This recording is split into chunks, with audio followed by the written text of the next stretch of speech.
we are just going to talk about our food and clothes that we eat and that we wear in our daily life. So firstly, I would like to ask you what you have in your meal.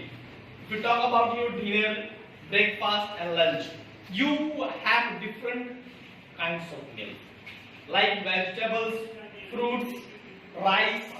Okay. So as you have already taken your breakfast today, if you are watching this video during noon, then you must have your lunch. Okay. If you are watching this video around morning, it means you have already taken your breakfast. So students, breakfast, lunch and dinner, these are the common things that we do in our daily life. सुबह के नाश्ते को हम breakfast बोलते हैं, वहीं जब हम मील लेते हैं दोपहर में तो उसको लंच बोलते हैं, अगर वो रात में हम भोजन करते हैं तो उसे क्या बोलते हैं, डिनर बोलते हैं. ठीक है. तो फूड का मतलब क्या होता है, आज हम फूड के बारे में पढ़ेंगे, फिर फ्रूट्स एंड वेजिटेबल्स के बारे में पढ़ेंगे, उसके बाद में पढ़ेंगे फ्रूट्स के बारे में. सो माय डियर स्टूडेंट्स, ध्यान देना होगा आपको. फूड का मतलब होता है it is one of the basic thing needs of our human beings. Food is one of the basic needs of human beings. किसी भी एनिमल्स, किसी भी ह्यूमन बीइंग्स का बेसिक नीड होता है food, because without food and water we are unable to survive on the world, in this world on the earth. इस earth पे, इस दुनिया में अगर जीना है तो हमें फूड खाना होगा, भोजन करना होगा. बिना भोजन के हम जी नहीं पाएंगे. अब भोजन क्या देता है हमें, तो food gives us energy to do work. Food हमें एनर्जी देता है ताकि हम खा सके. So as our country is so vast and varied, people is different kinds of food. अब हम चलेंगे वैरायटी ऑफ फूड्स के बारे में, यानी क्या क्या हम लोग खाते हैं. The food habits of the people of a particular region are based on the kinds of crops growing in that region. जो फूड हैबिट्स होता है लोगों का, उसके हैबिटेट में पाए जाने वाले यानी इजीली उगाए जाने वाले क्रॉप्स पे डिपेंड करता है कि उधर के लोगों का जो सरप्लस जो फूड क्रॉप्स होता है, जो कि एग्रीकल्चर के माध्यम से जिसको उगाया जाता है, उस पर डिपेंड करता है कि उसका फेवरेट और फूड हैबिट क्या है. जैसे कि हम लोग चपाती, राइस, पल्सेस, यही सब ज्यादातर खाते हैं.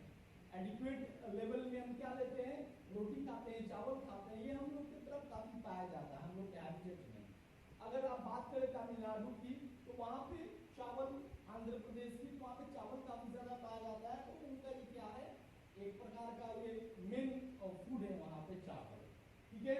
अगर कोलकाता की बात करें तो चावल के साथ साथ वहाँ पे मच्छी भी काफी ज्यादा पाया जाता है, क्योंकि कोलकाता समुद्र के किनारे है. तो मछली चावल वहाँ का फेवरेट कॉमन डिश है. ओके. तो क्लाइमेट कैसा है, सॉइल कैसा है, उसी के हिसाब से फसल होता है, उस फसल के हिसाब से ही वहाँ के लोगों का फूड हैबिट्स होता है. अब बात करेंगे स्टूडेंट्स फूड ग्रेन्स यानी अनाज की बात करें, तो हमारे देश में जो पॉपुलर फूड ग्रेन्स है वो क्या है, पल्स, ये है राइस, व्हीट, ज्वार, बाजरा, यही सब है. अगर आप बात करें, wheat is the major crop of the northern states, यानी बिहार, उत्तर प्रदेश, पंजाब जैसे राज्यों में व्हीट जो है, गेहूं जो है, काफी पॉपुलर है, क्योंकि काफी सरप्लस क्रॉप है वहां का. इसके अलावा अगर वेस्ट में चले जाए तो रागी, बाजरा, ठीक है, मेज, ये सब आपको मिलेगा, व्हीट भी मिलेगा. अगर ईस्ट और साउथ की बात करें तो वहां पर राइस काफी ज्यादा मात्रा में मिलेगा, जैसे कि सांबर, इडली, डोसा लोग बना के खाते हैं साउथ के लोग, चावल नहीं बना के खाते हैं. तो स्टूडेंट्स, अब इसके अलावा पल्सेस, दाल, ग्राम, चना का दाल, तुअर का दाल, मसूर का दाल, बीन्स, ये पूरे देश में पाया जाता है. कश्मीर की बात करें तो कश्मीर में ज्यादातर राइस पाया जाता है. राइस वहाँ का मेन सोर्स ऑफ फूड है. ठीक है ना, क्योंकि वहाँ पे काफी ज्यादा मात्रा में राइस पाया जाता है. पंजाब, हरियाणा, उत्तर प्रदेश का स्टेपल फूड जो है वो व्हीट है, क्योंकि वहाँ पे व्हीट काफी ज्यादा मात्रा में उगाया जाता है. वहाँ का जो हैबिटेट वो सूट करता है किसको, व्हीट की खेती को सूट करता है। तो जो उधर के लोग होते हैं रोटी, ठीक है, रुमाली रोटी, तंदूरी रोटी, नान, ये सब बनाकर आटे का काफी खाते हैं। अब बात करेंगे स्टूडेंट्स, हमारे देश की अलग अलग जगह में अलग अलग फ्रूट्स पाए जाते हैं। जैसे कि बात करते हैं जम्मू एंड कश्मीर की, तो जम्मू एंड कश्मीर में एप्पल्स, चेरीज, स्ट्रॉबेरीज जैसे फ्रूट्स पाए जाते हैं। महाराष्ट्र में ऑरेंज, ग्रेप्स, मैंगोज पाए जाते हैं। केरला और तमिलनाडु की बात करें तो वहां पे कोकोनट्स काफी ज्यादा मात्रा में पाए जाते हैं। उत्तर प्रदेश में मैंगोज और गुआवास पाए जाते हैं, जबकि गुजरात में पपायास और बनानास, असम, गोवा, केरला में पाइनएप्पल्स और लद्दाख में एप्रिकॉट्स पाए जाते हैं। तो स्टूडेंट्स, ये टेबल आपको याद भी करना है और इस टेबल को कॉपी में नोट डाउन करके आपको व्हाट्सएप ग्रुप में सेंड भी करना है। अब आगे बात करेंगे हम क्लोथ्स की बात करेंगे। तो क्लोथ्स का इतिहास काफी इंटरेस्टिंग रहा है। इंसानों का अस्तित्व जब समझ में आया, इतिहासकारों ने जाना, तब शुरुआत दौर में जो इंसान हुआ करते थे क्लोथ्स नहीं पहना करते थे। वो वृक्ष के छाल को पहना करते थे, पत्तों को लपेटा करते थे, एनिमल्स के स्किन को पहना करते थे, ठीक है ना। उनके पास रहने का प्रॉपर घर भी नहीं हुआ करता था। सो धीरे धीरे जैसे कि इंसान जो मैन जो होता है इनोवेटिव होता है, तो धीरे धीरे इंसान ने लर्न किया, धीरे धीरे अपने आप को क्या किया, सिविलाइज्ड किया, सभ्य बनाया, नोबल बनाया। और जब इंसान ने धागा से फैब्रिक बनाना सीख गया, फैब्रिक से क्लोथ्स बनाना सीख गए। आज की दुनिया में इस मॉडर्न एज में हम तरह तरह के कपड़े पहनते हैं, ठीक है ना। Clothes are very important because clothes हमें क्या करते हैं, प्रोटेक्ट करते हैं। किससे? तो cloth protect us from heat, rain, cold, dust, insects etcetera, ठीक है ना। तो क्लोथ अलग अलग प्रकार के होते हैं। कैजुअली हम क्लोथ पहनते हैं जो अपने शरीर को ढकने के लिए, फैशनेबल भी ये हमें बनाता है क्लोथ्स।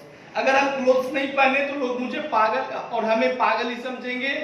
सोसाइटी में रेस्पेक्ट पाने के लिए हमें अच्छे कपड़े पहनने होते हैं, मतलब साफ सुथरे कपड़े पहनने होते हैं। अगर हम कपड़े नहीं पहने तो हमें हमारी काफी बेइज्जती होगी और साथ में हमें सर्दी गर्मी लग सकती है, डस्ट तो पड़ेगा ही, इंसेक्ट्स भी काट सकता है। तो काफी सेफ्टी मेजर को ख्याल में रखते हुए हम क्लोथ्स पहनते हैं, ठीक है। तो क्लोथ्स जो होते हैं एक कैजुअली जो हम पहनते हैं वो होते हैं, पार्टी वियर होते हैं, और कुछ क्लोथ्स होते हैं जो कि यूनिफॉर्म कहलाते हैं। तो जो यूनिफॉर्म कहलाते हैं क्लोथ्स, वो डिपेंड करता है व्यक्ति के प्रोफेशन, ऑक्यूपेशन पे। जैसे कि टीचर का एक अलग यूनिफॉर्म होता है, स्टूडेंट्स का अलग यूनिफॉर्म होता है, पुलिसमैन का अलग यूनिफॉर्म होता है, डॉक्टर्स का अलग यूनिफॉर्म होता है। ओके स्टूडेंट्स, सो हम अलग अलग सीजन्स में अलग अलग प्रकार के क्लोथ्स भी पहनते हैं, ठीक है ना। जैसे कि समर सीजन में कॉटन क्लोथ्स पहनते हैं, विंटर सीजन में वुलन क्लोथ्स पहनते हैं, रेनी सीजन में रेन कोट्स वगैरह पहनते हैं। समझ रहे हो मेरी बात को? आज हम बात करेंगे कुछ ट्रेडिशनल क्लोथ्स की, जो कि यहाँ पे आपको देखने को मिलेगा। इस टेबल को आपको याद करना, आपके बुक के पेज नंबर 44 पे भी दिया गया है। जम्मू एंड कश्मीर में जो पुरुष होते हैं वो फर कैप्स, फिरन शलवार, पठानी सूट पहनते हैं।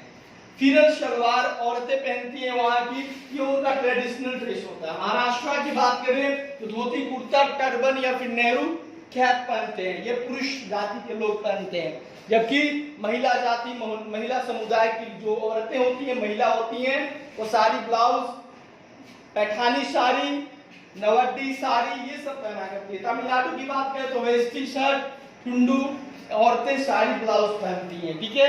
इस टेबल को आपको याद करना होगा और फिर वही काम करना होगा जो कि मैंने फ्रूट्स वाला टेबल के बारे में बताया। इस टेबल को याद करके इसको कॉपी में नोट डाउन करके व्हाट्सएप ग्रुप में भेज देना होगा। अब आगे चलते हैं स्टूडेंट्स, आपको कुछ अलग बातें मैं आपको बता रहा हूं, जैसे कि व्हाट इंडियन शेयर। तो इंडियन, जितने भी इंडियंस है, चाहे वो हिंदू हो, मुस्लिम हो, सिख हो, क्रिश्चियन हो या ट्राइबल हो या शेड्यूल कास्ट हो, सबके लिए नेशनल एंथम का काफी ज्यादा क्या होता है, रेस्पेक्ट होता है उनके मन में। जन गण मन जो नेशनल एंथम है, इस नेशनल एंथम को हमारे देश के बहुत ही बड़े साहित्यकार रविंद्रनाथ टैगोर, जिनको नोबेल प्राइज से सम्मानित किया जा चुका है, उन्होंने कंपोज किया था। हमें इसे याद करना चाहिए। इसके अलावा हमारा जो फ्लैग है ट्राई कलर का है, इसमें 3 कलर्स हैं। कौन कौन से कलर्स है? तो सैफरन जो है टॉप पर है और मिडिल में ग्रीन है और बॉटम में मिडिल में व्हाइट है और बॉटम में ग्रीन है।